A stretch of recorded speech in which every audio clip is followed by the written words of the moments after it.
What's up, guys? My name is Shockwave48. Welcome back to another video, and today we got ourselves another chapter of My Hero Academia, chapter 392, spoilers. Um, we pretty much get the story that, the battle between Todoroki and Dabi has officially ended. Now we move on to the next battle stage between Toga and Uraraka, where things get kind of, tragic here. Because somehow, you know, Uraraka thinks there's some good in Toga, and Toga can't see it, and she feels like, I'm this way, you can't do anything about it, you don't know about me, yada yada yada. So they're having a little battle conversation, so it's still going on. So let's see what happens on this little 392 of this chapter. But before I do, quick reminder, if you're watching today's video, make sure you hit that thumbs up while you're at it. And while you do hit that thumbs up, make sure you hit that subscribe button so you won't miss a thing, and also turn notification while you're at it as well, once you subscribe. Alright, so with that being said, let's get on to the video. So we got the 392 spoilers, and there is definitely a tragic twist that happens at the end of this chapter that could have some possible serious ramifications, but we'll get to it when we get to it. But before I get into these spoilers, of course, let me just quickly go over what had happened in the previous chapter. So we moved away from the Todoroki family drama stuff, and we went back into Uraraka and Tsuyu taking on Toga. And Toga was doing the Sad Man's Death Parade, which I guess is like a more manic, maybe bigger version of the regular Sad Man's Parade. But as Uraraka was taking on this wave of twices, she was trying to get through to Toga. I don't want to say talk no jutsu, but just trying to get through to her with words. And she basically pointed out to her that she realizes Toga is upset because she's unable to replicate the quirks of the people that Twice is able to clone. So as we saw before, back when Twice was still alive, the people that he replicated, he could use their quirks as well. But Toga is unable to do this. Like, she could make Shigaraki and Dabi, but she couldn't activate their quirks. And it upset Toga. And Uraraka said it's because she's got bloodlust mixed in there, and she's not working off of pure love.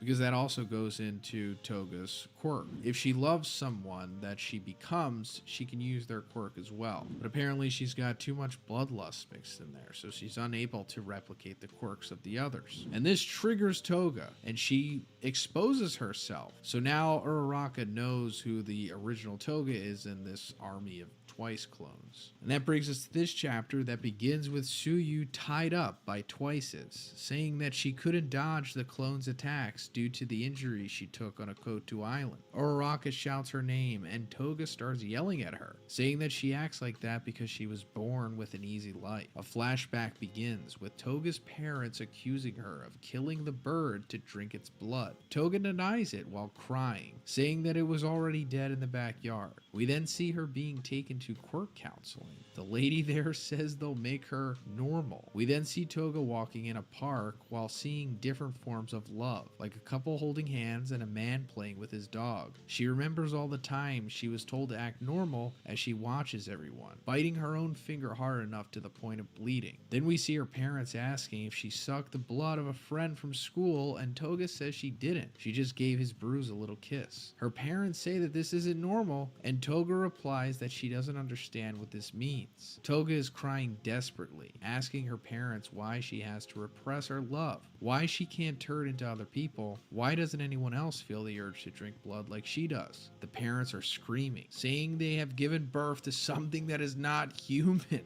But first, let's talk about the sponsor of this video, Private Internet Access. Private Internet Access is a virtual private network, or a VPN for short, which hides your IP address and safeguards your internet connection through an encrypted tunnel. And believe it or not, Private Internet Access also provides a tool that can help anime fans. And I'll get more into that later, but Private Internet Access is also a tool that helps you with your everyday life. Because whenever you connect to the internet on a public Wi-Fi network, your data is at risk of being stolen. That's why Private Internet Access helps protect your personal data by encrypting your internet connection through their world-class server infrastructure, which makes your information shielded and bulletproof. I've been traveling a lot this year, guys, going from airport to airplanes, and I always use Private Internet Access for when I'm on on public Wi-Fi in those instances. You can also now use one private internet access subscription to protect an unlimited amount of devices at the same time. But that's not all, because private internet access also allows you to access region-restricted content from all over the world. Guys, we all love anime on this channel, and streaming services are notorious for region blocking certain anime. But you don't have to worry about that anymore, because private internet access helps you overcome these restrictions by giving you the option to change your IP address to one of their 84 countries to choose from, as well as all 50 US states, allowing you to gain access to websites and services that are only available in those locations. So now we can finally catch new episodes of the big three shonen series on Netflix, something that we were never able to do before. Guys, watching anime on streaming services without private internet access is like paying for a season pass in a game, but only getting a fraction of the DLCs. So guys, you can get private internet access by clicking my link in the description. And by doing that, you're also going to get an 83% discount on private internet access. That's just $2.03 a month. And you'll also get 4 extra months completely free. Thanks, guys. So yeah, visiting Toga's tragic backstory here. And we are seeing, as I've talked about before, a common theme amongst the villains, and it's that they're kind of victims of their circumstances. They didn't really ask to be the way that they are. And with Toga, her quirk kind of makes her behave the way that she does. And we've She's seen like a before, vampire, you know, the bird symbology, like her evil killing vampire. the bird, or allegedly killing the bird. I guess it was dead, but still drinking its blood. Also, there was more bird symbology, which was really graphic for the series, but the way that Toga's quirk works, like I said, compels her to feel the way See, that she this is why I does. don't It's like not really Toga. her And her fault. She was just backstory is born kind of with it. It gross. compels her to consume the blood of others, and considering that the most powerful aspect of it requires her to love someone or have strong feelings for them in order to replicate them entirely, including their quirk. So it's just how she was born. She's born to feel this way. And there's definitely some mental health issues sprinkled in there for sure. I mean, it's not like she's perfect, but I mean, who is? But also, obviously, her parents aren't helping either. And I don't want to generalize this too much when I'm talking about her parents and how they're behaving here, especially in the current social climate on the internet. Because yes, the way that her parents are acting is somewhat relative to most areas of the world for sure. I'm sure some people that are watching this video right now are dealing with some similar sentiments from their own parents. And if you are, I'm sorry about that. It's going to get better, don't worry. But I also got to say that, you know, Horikoshi is probably giving some commentary on Japanese culture, Japanese parenting in general. There, I said it, but anyway, I digress. Cuts back to the present, and we see that a vestige of Curious is talking to Toga, saying that this is why she put on a mask, suppressed her emotions, and turned into someone who was not really her. So that's interesting. So Curious, of course, is the member of the Liberation Army that Toga fought back in the Villain Academia arc, which it's like season 5, right? And one of the few villains that actually gets straight up killed in this series. Like, it was actually a really cool sequence. Toga winds up activating URARAKA's quirk. That's actually when we find out that Toga can use the quirks of people that she becomes if she loves them or has strong enough feelings for them. And she used the gravity quirk to send Curious up in the air and then deactivated it and just dropped her. It was one of the better sequences for sure.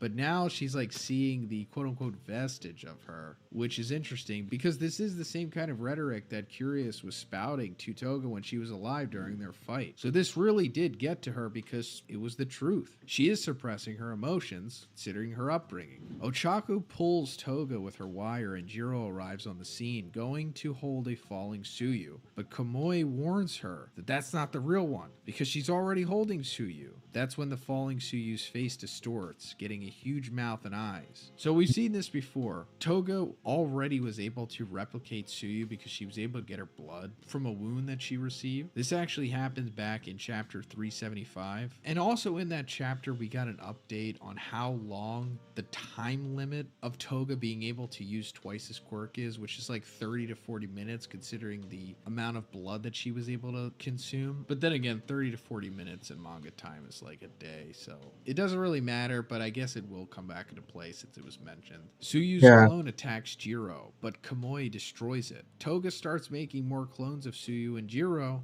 and Kamui says that the clones are drinking the blood that's dropping through the battlefield. Jiro is surprised to see herself cloned and puts her hand on her injured ear. So yeah, now she's becoming Jiro as well, and as it says, the clones are getting the blood from the battlefield. Jiro's ear was blown off a couple chapters back, a lot of chapters back actually, in her Yeah, battle that seems against kind of everyone. painful to Like he see from fired off Jiro. that air cannon thing. So yeah, still having ramifications of that. Suyu finds herself surrounded by the clones and starts talking to Toga, saying that she thought a hero's duty was to follow the rules and that anything that opposed that was villainous. But now her friend is more focused on reaching Toga than following any of those rules. She thinks that this path, that of understanding, is much harder than arresting or killing everyone. So, even though Ochako is a bit too late, Suyu asks Toga at least listen to what she has to say. But in the next page, we see Ochako getting stabbed in the stomach. Ochako coughs blood, and Toga says that they are fundamentally different. She can't feel the same joy as everyone else, and she's tired of people judging her life. The last panel of the chapter is a flashback of Twice asking Toga if she won't pick a villain name for herself. So, this is the twist I was talking about. I did Ochako not gets see this coming stabbed from in the Ochako. stomach here, That coughing seems up painful. blood. So, Hope I she's would okay. like to think that there are going to be some ramifications from this, and that there is a possibility that Ochako can die, but guys, come on. We all know that that's not going to happen. This is kind of Yeah, par the course for what has been happening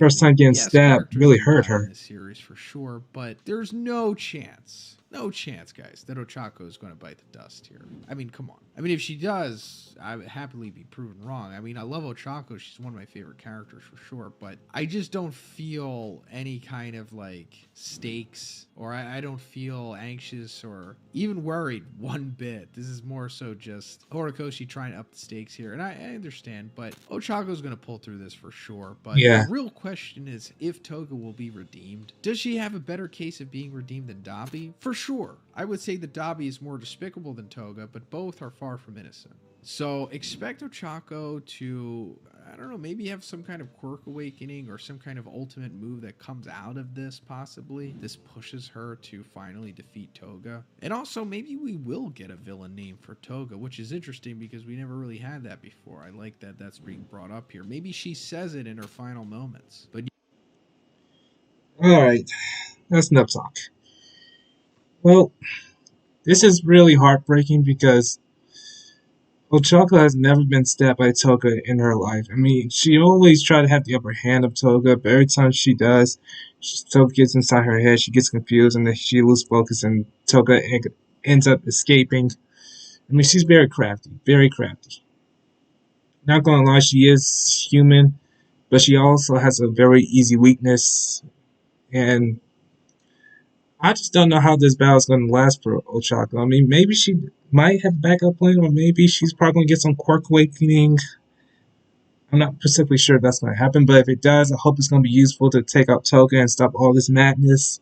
So, we already know that Ochako's not going to die. I mean, yeah, she's human, but she's not going to go down like that. I mean, stabbing by the chest and getting caught by blood, I mean, it'll eventually heal. I mean, wounds really heal, apparently. So, we'll see. I mean, she's probably going to do something at least because she went down automatically under, a minute to when she started fighting Toga. I mean, come on, that doesn't seem right. I mean, Ochako is very strong, so she's got to have something in her mind that she's going to do to stop all this mess.